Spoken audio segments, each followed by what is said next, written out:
This is a download from the BBC. For more information and our terms of use, go to bbc.co.uk/radio3. The best and wisest man whom I have ever known. That's what John Watson said when he told the world that his friend Sherlock Holmes had fallen to his death in what we must now call a Reichenbach Falls type struggle with Professor Moriarty. But Watson was also quoting Plato, because this is also what Plato said about his friend Socrates. And Socrates seems to have agreed.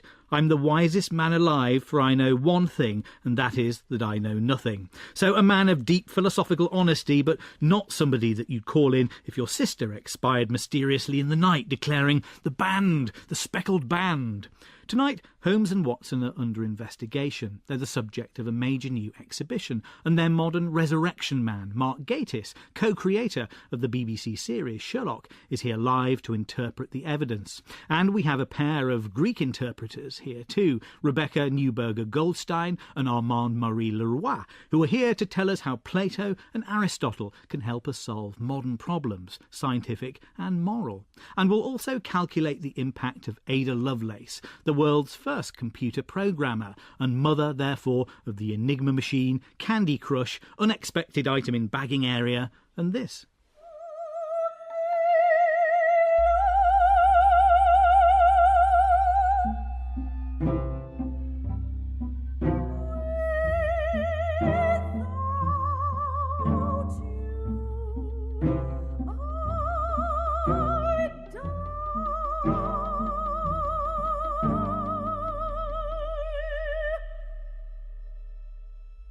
Music by Myra Calix, inspired by the 19th century mathematician Ada Lovelace. We'll mark Ada Lovelace Day later. But first, today's other red letter event. If our rotors are clicking round correctly, we should now be able to go live to the Guildhall, where the winner of the 2014 Man Booker Prize was announced just a few moments ago. It's the first year that the competition has been open to writers beyond the Commonwealth, which means that alongside the relative newcomer Neil Mukherjee and horny old veterans like Howard Jacobson and Ali Smith and Richard Flanagan are two American writers who wouldn't have qualified last time round. Joshua Ferris, nominated for To Rise Again at a Decent Hour, a novel about dentistry and cultural identity, and Karen Joy Fowler, whose We Are All Completely Beside Ourselves has a big hairy twist around page 72. The critic Alex Clark has forsworn her petit four and climbed into our radio car, ready to tell us the result. Alex, are you there? I am here. And who has won? I'm here direct from just outside the Guildhall. Tell us, who's won? The winner is The Narrow Road to the Deep North by Richard Flanagan. OK, so a good choice as far as you're concerned? It's a very, very impressive novel. It's a novel about the Burma Railway, on which Richard Flanagan's father worked. He, in fact, died on the day that Flanagan finished the novel. I think it's his sixth novel, and in some ways it's not his most experimental. Many years ago he wrote a book called Gould's Book of Fish, which was a very avant-garde piece of work, partly because it was written in different coloured inks. That's a fantastically weird book, set in his native Tasmania, isn't it? Exactly. This is not quite that, but it is a novel with multiple time frames, lots of different points of view, and it tells the story of a veteran of the Burma Railway who many years later looks back upon his life. Now, this is a very interesting shortlist, this, isn't it? Because it was very hard to guess who was going to win. There was no obvious front runner, was there? No, I don't think there was. I think it was wide open from the minute go. And funnily enough, obviously this does sort of neatly sidestep the issue of how people would have reacted had there been an American winner in the first year that Americans were eligible. I don't for 1 minute think that informed the decision about the winner, but it's interesting that it went to the Tasmanian, not the Brits. Do you think there would have been a few cultural ripples tonight if an American had been standing at that lectern holding that very big cheque? I suppose it would have given people things to write about. And, if, for example, if Karen Joy Fowler had won with We Are All Completely Beside Ourselves, she would have been the only writer not to be published by the giant Penguin Random House conglomerate, so that would also have been a talking point. It's interesting, though, it's often said that comic novels don't fare particularly well in the Booker, and actually The Narrow Road to the Deep North, probably alongside The Lives of Others, really goes, it's possibly the least comic. I mean, you can see a sort of comic twist in the other four. Well, over the past few months, we seem to have bagged all 6 Booker nominees on free thinking. So we can go back in time and straight to the winner, sober and helpful, when he came onto free thinking and told Anne McElvoy why he hadn't written The Narrow Road to the Deep North in a linear style. Because I think that's a very European way of understanding time. When I lived in England as a young man, I came to see how linear the great intellectual traditions of Europe, and they work in describing the reality of European life, thought, history, a sort of railway line that stops at all stations of human progress. But I grew up in Tasmania, and in that world, which was a world without aesthetics or ideology or philosophy or even politics, the understanding of time was circular. The great way of divining life was through story, and story was endlessly circular. And initially as a novelist I tried to write in the European manner, and I wrote disastrously because it wasn't true to the understanding I'd grown up with of time. You did write the book for your father to some extent. Did he ever read it? No, my very last conversation with him, he asked how it was going, and I told him I'd finished it, and that evening he died. So, no, he never read it. He never asked me what it was. He allowed me the freedom to write a novel, to invent it as I saw fit. It's not his story at all, although it's grounded in the detail of some of his story. But the characters are all utterly different, and their stories are utterly different. And I realised that was an enormous gift he gave me. It was a gift of freedom, but I didn't realise it until after his death. Richard Flanagan talking about his Booker Prize-winning novel, The Narrow Road to the Deep North. Alex Clark, do you think that what do you make of this idea that he raises there, the difference between European time and Tasmanian or Australasian time? You think that's an interesting point, a fair point? Well, I think, if you're talking about something like Ali Smith's novel How to Be Both, which plays with time to the extent that it has 2 different stories that can be read in interchangeable time frames, I don't think it's quite the case that you can sort of polarise it so much. But I guess it's very interesting. He addresses a lot of the issues about different styles of writing. I mean, the title of his book, The Narrow Road to the Deep North, is a basho poem. So this is something that's very much at the forefront of the book. What do you think this is going to do to his career? He's an experienced novelist. He's passed through the studio more than once. This book has already sold 60,000 copies. Yes, and I think it can only do better because it is a very solid story, very well told. And, those are traditionally the things that do exceptionally well at the bookshops, with a big Booker win in their sales. OK, Alex Clark, thank you very much indeed. Now, 2,300 years ago, Aristotle ran away from the academy and sought solace on the beach at Lesbos. Perhaps he went to discover himself. He may have discovered something else too, science, a discipline generated in his observations about tortoises, birds and cuttlefish. The school from which he'd absconded was founded by Plato, who might have written him some rather negative end-of-term reports had he known that Aristotelian thinking would come to be considered a revolution against his own worldview. Well, just because an argument is 2,300 years old doesn't mean it's time to leave it alone. This week, the novelist and philosopher Rebecca Newberger Goldstein publishes Plato at the Googleplex, in which she envisages the philosopher let loose in contemporary America. And the evolutionary developmental biologist Armand Marie Leroi gives us the Lagoon, the result of years of hanging around Lesbos doing what Aristotle did. So which of these 2 schools of thought have shaped us most? Rebecca's here for Plato, Armand for Aristotle. Now, Bull has said that you were either born an Aristotelian or a Platonist. Rebecca, was it nature or nurture in your case? Yes, I don't think it's either or. I think science uses many faculties, many cognitive faculties, talents, and passions And, full-fledged science didn't really emerge until the 17th century with Galileo. But there are those who have their passion is for empirical observation. And quite often they're biologists. And there are those who are, their passion is for the abstract, and they seek their explanations in mathematics. And they're often Platonists. And I am a Platonist, in the sense that math is the key to explanation for me. And that's often the case for people who come from a physics background, as I do. I think that Rebecca has just described your development and evolution as well, perhaps, in what she's just said there. Yes, she has. I think she's put it very well. And I would say for myself, yes, I was born an Aristotelian. I began with a shell collection, and it was about taking those shells and endlessly arranging them, ordering them, finding the deep order within all that diversity. That started me off. And it was years later that I came to Aristotle and I discovered, gosh, here's a man who did what I did 2,300 years ago, and you can imagine my joy at that.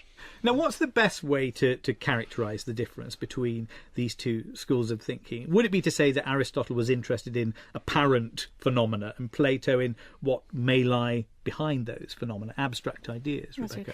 Yeah, I think that, sort of taking sense data at face value or not to someone of a Platonic disposition, and as I say, it's often someone whose scientific passion is physics. It is data are there to be interrogated. You don't take them at face value. You're trying to see beyond them. What is the abstract pattern that they're realizing? And mathematics, plays a very key part. So, when in the 17th century, the big revolution at that point, in order for modern science and modern philosophy to emerge, was in fact a revolt against Aristotelianism, which was holding sway at that time.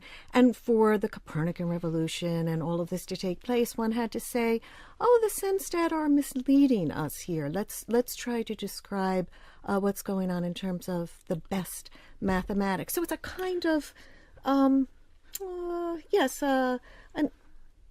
suspicion of face value sensory experience. So what do you make of this critique of Aristotelian thinking, Armand? It's a very real opposition, this, isn't it? I mean, scientists are apt to be rather scathing about philosophers, and some philosophers certainly regard scientist attachment to ideas like scientific proof as rather quaint and romantic, don't they? I mean, Rebecca talked about face value. I mean, how do we interrogate this?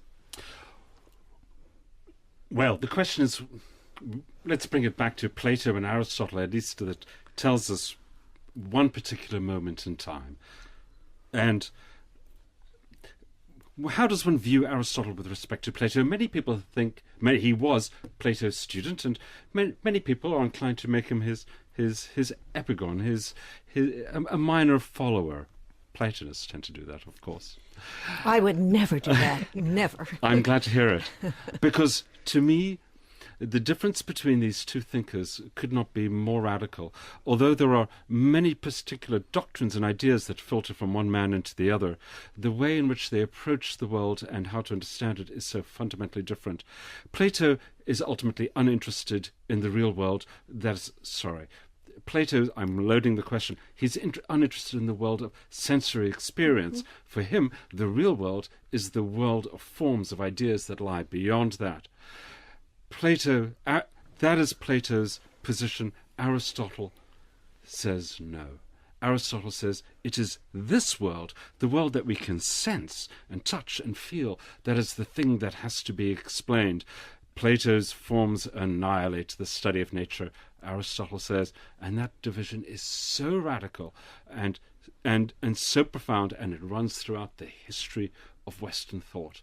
That is where the great dichotomy begins. Now, I've set this up as a kind of academic game, yes, in a way, but is it important to take sides in this No, debate? not at all. I mean, we have... It sounds like Armand thinks it is. Not in the least. First of all, Plato put forth rigorous criticism against the theory of forms in the Parmenides, one of his middle dialogues, and then the forms disappear. They're not present in the later dialogues. In particular, the Timaeus, which was the one dialogue that was studied during the later Middle Ages when Aristotelianism had sway.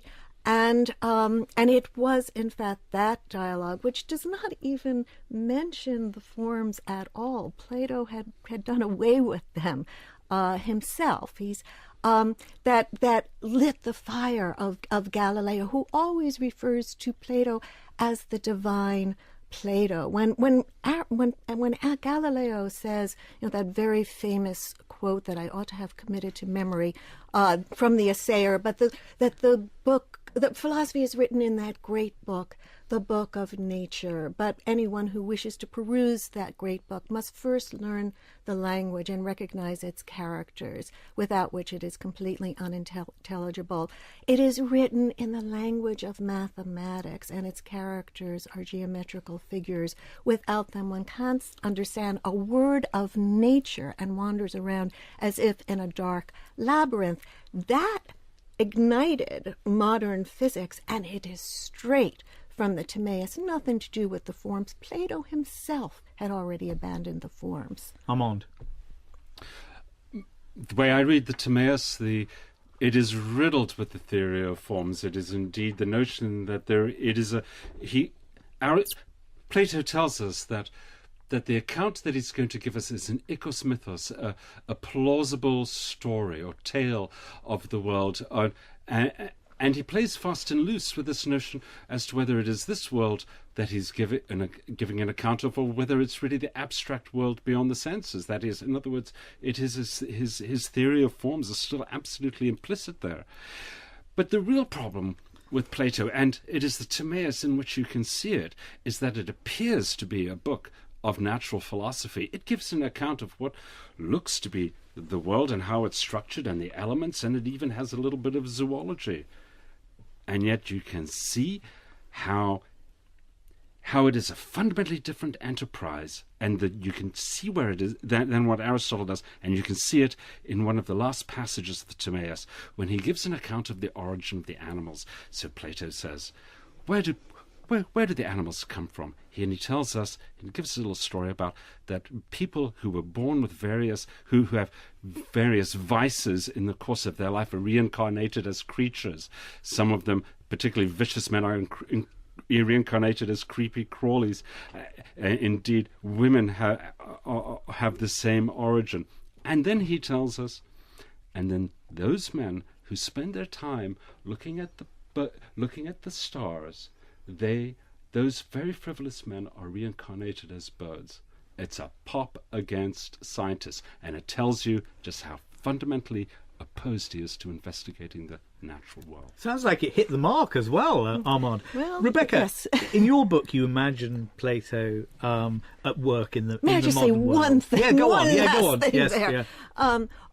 All one can do is look at the history of science and the effect that it had, the Timaeus, on people like Copernicus and Kepler and Galileo, who used not this metaphorical story that Plato, this myth that he puts forth in the Timaeus, but use the key there. That is, that math is the key to the intelligibility. Look to the most beautiful mathematics, and you'll be looking at the truth. That's exactly the argument that Copernicus used in overthrowing the Ptolemaic Aristotelian system. And it's what we still use now in physics. Rebecca, it's easy to see where Aristotelian thought is in the world. What about Platonism? Where in the contemporary world do we see Platonism in action?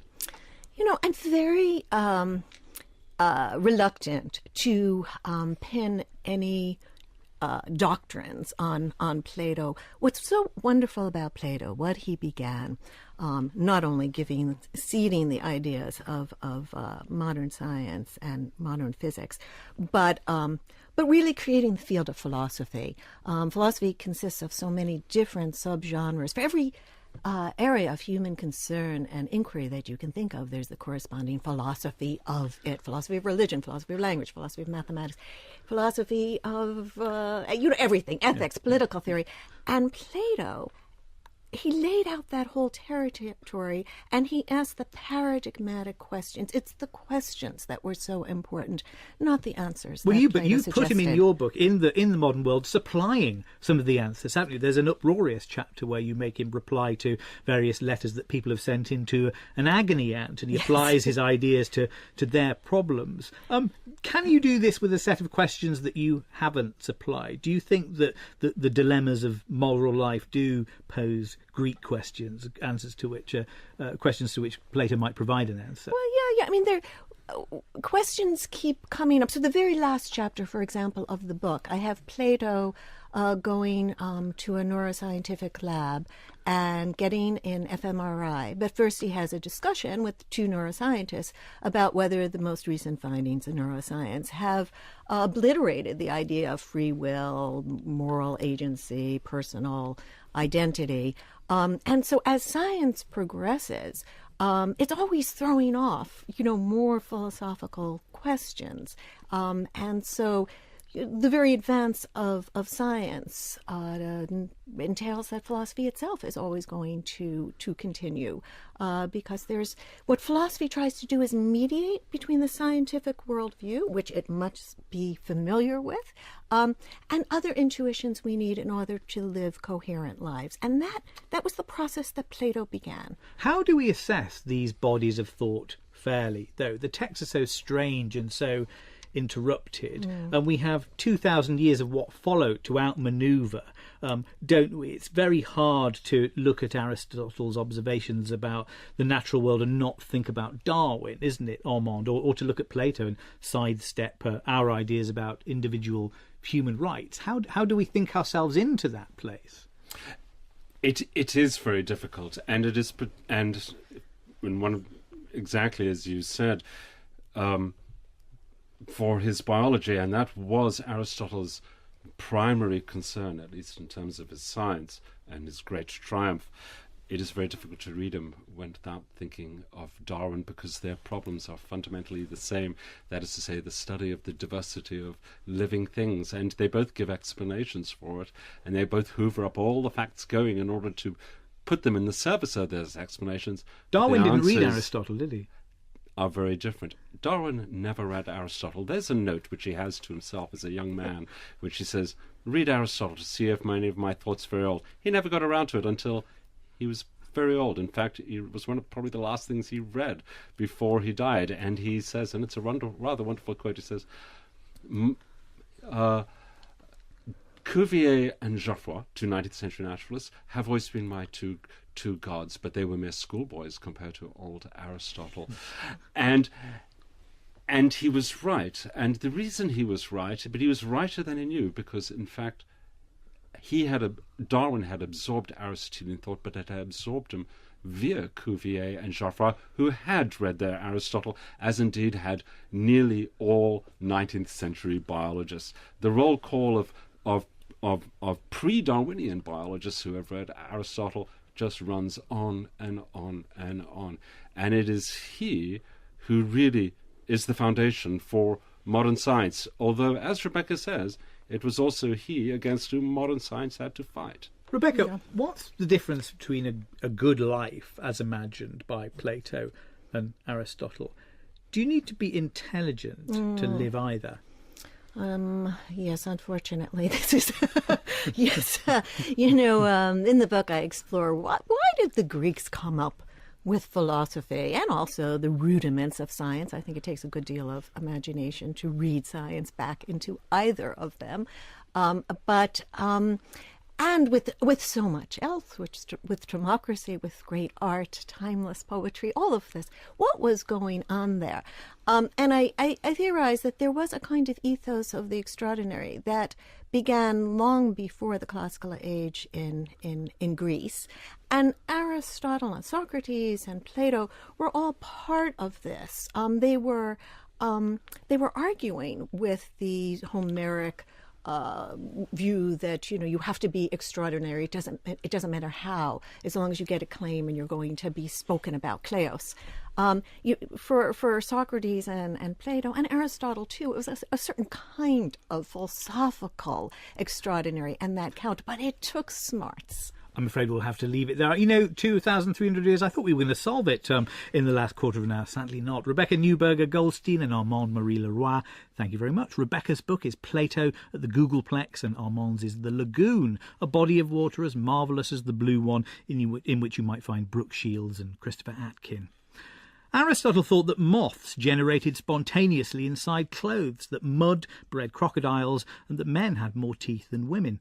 Nobody's perfect. The man we're about to discuss knew nothing of philosophy, little of politics, and only the poisonous bits of botany. And he and Aristotle both believed that the sun went round the earth. Stanford! I found it!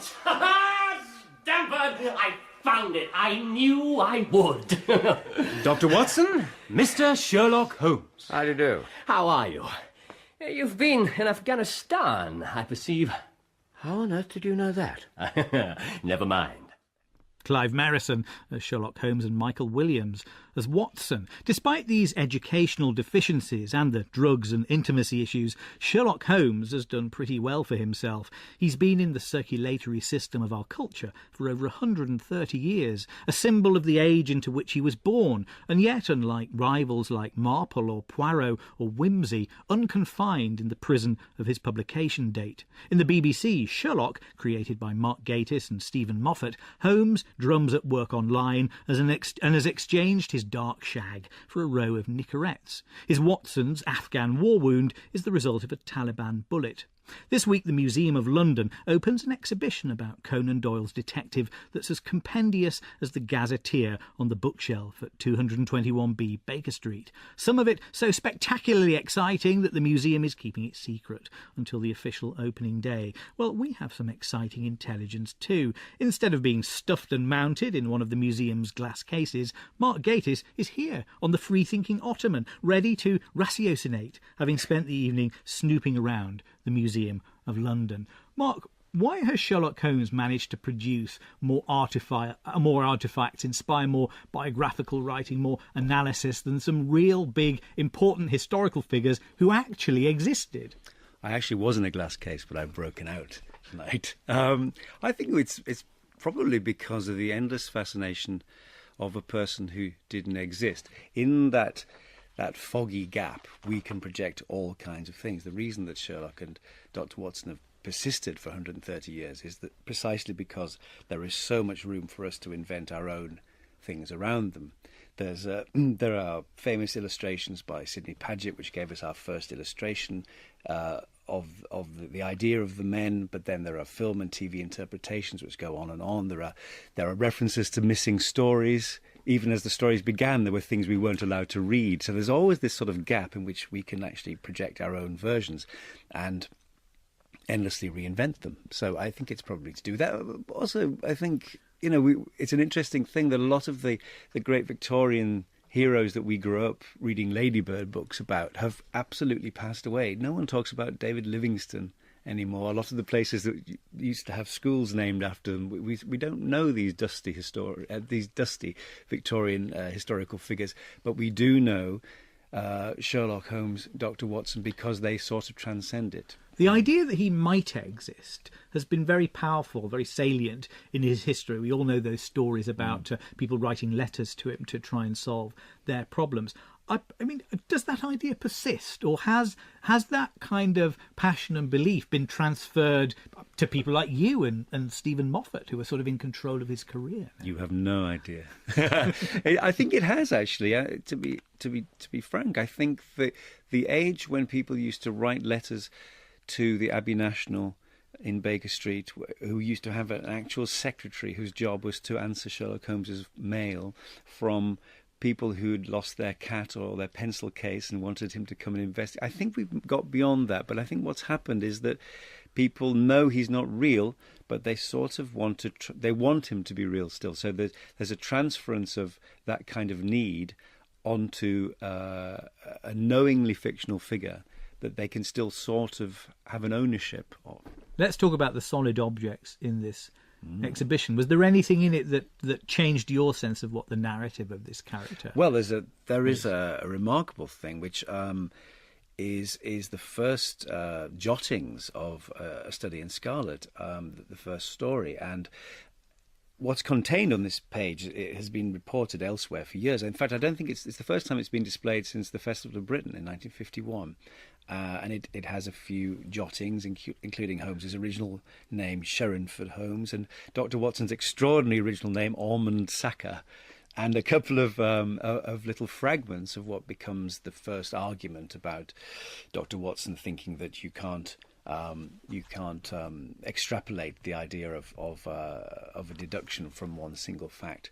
But something is there which I've never seen before, which is that just before Afghanistan, which is where Dr. Watson has served, is the word Sudan, which is crossed out. Now, so Doyle obviously was originally going to make him a veteran of a military campaign in Sudan, which sort of changes everything, really. What does that change? I mean, well, what does it change on a for personal you? level, it changes an awful lot. I wouldn't be sitting here now because the genesis of Stephen and my effort to bring Sherlock into the 21st century was that we were sitting on a train together, discussing our love of Sherlock Holmes, and I said, isn't it odd that in the original story, Dr. Watson is a veteran of the Afghan war, and we're living through it again. And it was actually that sort of confluence of things which made us think, well, we could modernise this, the whole thing. So if it was the Sudan, it might not have happened.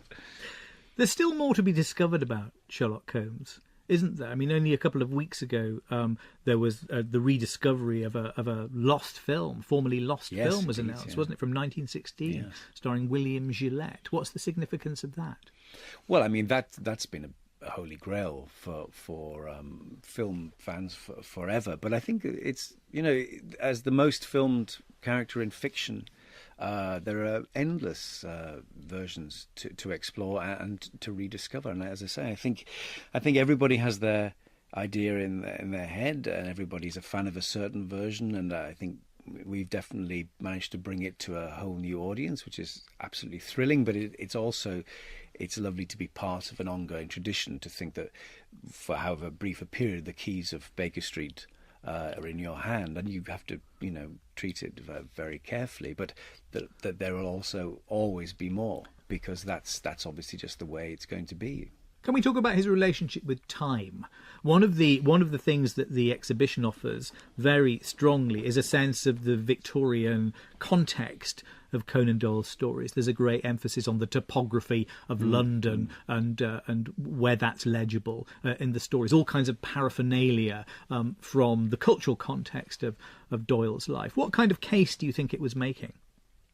Well, it's very powerful, and it's actually very interesting to see so many photographs of London of the 1890s, not just the familiar ones, but a very densely packed London. There's a wonderful illustration which was drawn over a period of months from a balloon overlooking the Houses of Parliament, and you can see the South Bank, what used to be County Hall, and it's just covered in tanning factories. There's smoke absolutely everywhere. It actually looks like the city's on fire, and lots of things like that. Some beautiful Whistler lithographs, and it's a sort of slightly unknown city, and yet we've got this sort of foggy version in our heads from endless cinematic versions. But I think they do it very well. They really place it, the idea of Sherlock had this thing of that he had a special interest in the topography of London. It was a bit of a thing of his that he would know his way around it blindfold. And something again we've tried to run with. The idea he has it in his head like a sort of hard drive that he could always find his way around without an A to Z,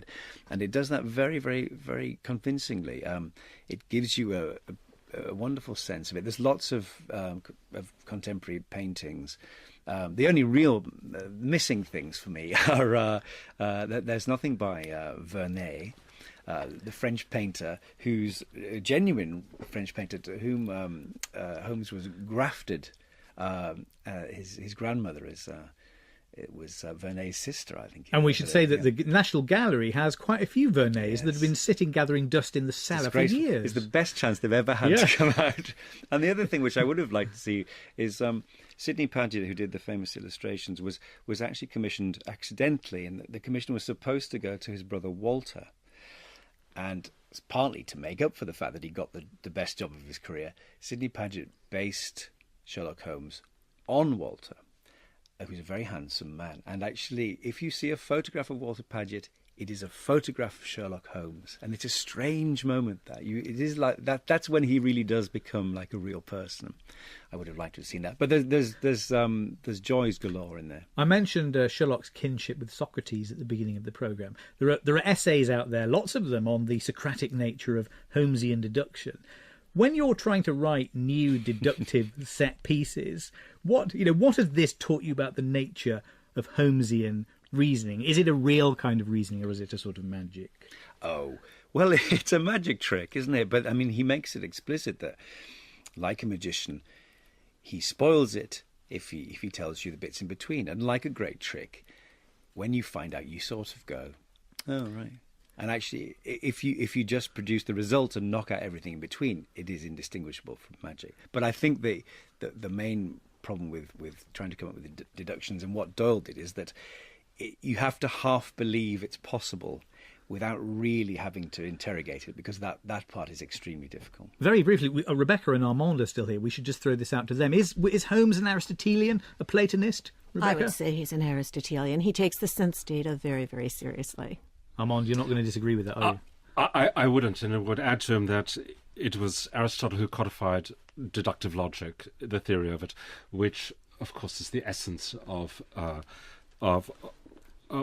Sherlock's method. But is it induction? Yeah, it's really what we call abduction. Oh, How you like that? Inference to the best explanation. Abduction, that's just kidnapping, yes. isn't it? The Dutch mathematician and Marxist theorist Dirk Jan Struik compared the picture that Watson paints of Holmes to the Socrates who we only know through Plato. He suggested that Holmes might really be a henpecked husband, a quasi-oriental yogi, or the bespectacled director of a nudist colony. Is there room in your cosmology for those interpretations? You've been reading the script. I think it's well, as I say, I think what makes him endlessly fascinating and endlessly interpretable is that you can project all kinds of things onto him. He has been variously portrayed over the years as a hopeless misogynist, as a dope addict, and we can find our way through and interpret, I think, our own attitudes and prejudices through him. Mark Gatiss, thank you very much indeed. A new series of Sherlock goes before the cameras next year. And I perceive by reading the web page of the Museum of London that Sherlock Holmes, the man who never lived and will never die, opens on Friday and continues there until next April. It's absurdly simple when you think about it, really, isn't it? This is Free Thinking on BBC Radio 3. You can download our podcast from the Radio 3 website, where you'll also find details of how to experience us at the Free Thinking Festival in Gateshead, live and unplugged. It's Ada Lovelace Day, the day when we reflect that our shared narrative of the history of science is more male-dominated than the history of science itself. Ada Lovelace was the early 19th century mathematician who formulated the algorithms for Charles Babbage's analytical engine. By rights, the computer on Family Fortunes might just as easily have been named after her. This week, the Lovelace legacy is being marked in a car park in Soho. There, the sculptor Conrad Shawcross has set in motion one of his engine-like installations and invited a caucus of musicians to respond to it and Lovelace's work. Earlier today, I went to meet Shawcross and one of his collaborators, the composer Myra Calix. We met in front of a robot, really, an articulated arm rising from a metal tripod, a benign relation of the Martian war machine. The robot carried a cane topped with a bright little lamp, or maybe it was a kind of illuminated proboscis, and it danced for us in the semi-darkness.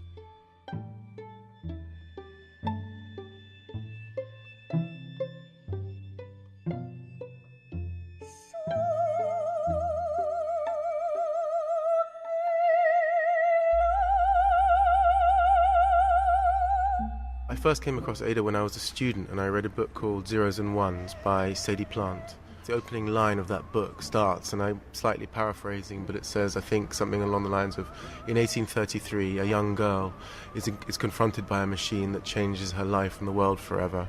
That machine was the difference engine, and it sort of starts, the book starts from there, and I was always struck by this image, and I think I had developed this robot, which essentially is an instrument, and it was an instrument for choreographic kind of research, and we'd used it in the Royal Opera House, but I was looking for a new context for this machine that was slightly more than the choreographic one. So I thought, in a sort of slightly humorous way, or in a kind of, with a little bit of kind of mischief, I thought what I wanted to do was put a series of other women in front of another machine, which was my machine. And so Myra was one of the 4 female composers and musicians who were put in front of this instrument. So Lovelace wrote the algorithms, Babbage built the computer. Is the relationship here anything like that? Are you playing the part of Lovelace, Myra, to Conrad's Babbage? As a method actress, I'm completely playing the part. I guess, in a way, we are working like that, but also it is a collaboration just like theirs. So in that sense, that's true. But the machine is very much at the centre between us, because we're both working and responding to the machine, actually. So what's the work's debt to her? Where is she in this? The kind of the work that she did, the algorithmic work that she did? I knew about Ada Lovelace before, for the very reasons that she's very important historically. But I started to look a lot at, it just seemed so romantic, this machine, living with this machine in his studio. And there's something for being just under the machine, sitting on a sofa, that I started to explore, and I came across Alan Turing's piece, Computing Machinery and Intelligence, 1950. And in that he's referencing Ada, and something that she'd said, which Conrad and I had discussed, and her point of view is that a machine could never do something really new, could only do what we asked it to do. And Turing kind of responds to that, and it's a riposte, and he has this arguments of disabilities, in which I found this beautiful line that a machine would never be able to fall in love or make someone fall in love with it, or enjoy strawberries and cream. And this became the basis of my text, because obviously mine is a piece for soprano and quartet. And so again, I brought a man and a woman into this by bringing Turing and his connection to Lovelace and how he responds to her theories. She was deeply engaged with the idea of data, wasn't she? She analysed logbooks and records on the estate where she lived, or at least this is what we believe if we see Tom Stoppard's play Arcadia, in which she's a character. She's always hunkered down over this stuff, trying to analyse what's going on in the records of the shooting party, I think. Often with great inventions, people invent them for another reason, and it's only they realise they've actually invented something else. I mean, like electricity, no one really knew what to do with it for ages. It was this sort of strange entity that had been discovered.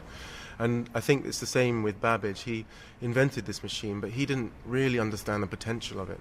And another justification for Ada being the sort of centre of this project, and it named after her, is that she, very briefly in some of her notes, predicts computer-generated music, and she sort of sees the potential of this machine beyond mere number, and so that was another. And she is the first person to start using the language of programming in her notes. So she goes beyond Babbage's sort of vision for it. Myra, does Ada Lovelace feel like somebody who should have a place in the genealogy of the development of music as well, then? I mean, you're a composer who works a lot with electronic sources. Should we put her on a kind of continuum with Delia Derbyshire and Daphne Oram and you? Yeah.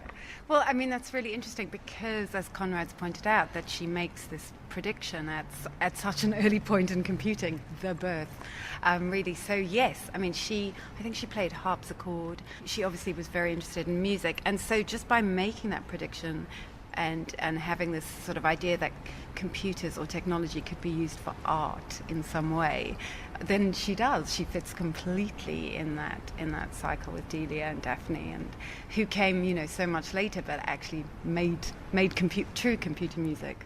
So Myra, I'm going to press the button and start the robot going to begin her dance or its dance. I feel I want to say her, but I'm probably... Is that something I should resist? I'm resisting the anthropomorphication of the robot. It's not meant to be Ada. It's an instrument. It's an instrument for commissioning. But it's difficult not to be anthropomorphic about it. But it isn't Ada. Okay. Well, I'm going to press this button and it will dance to Myra's music.